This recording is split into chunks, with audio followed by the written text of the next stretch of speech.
Hi, it's Angeline here. Do you have tons of sequins just lying around? Well, if you do, keep on watching. I'm gonna show you how I made this penguin snow sequin card with this new Unity stamp Cuddlebutt penguin, which I've already stamped and colored. And I'm grabbing lots of my cat scrappiness sequin mixes here, along with some Prima snowflake paste.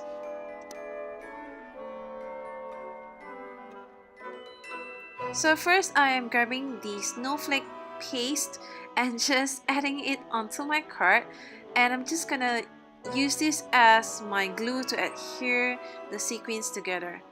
What I found out later is that while it was fine for these smaller sequins, for these leaves it was kind of difficult to adhere using them, so I did end up adding some mixed media adhesive to the leaves. So what you want to do is just have fun and be creative and just use up all your sequins in the midst of it, because if you don't get to buy new ones, do you? For the snowflakes, I'm adding the mixed media adhesive here to adhere it onto the card.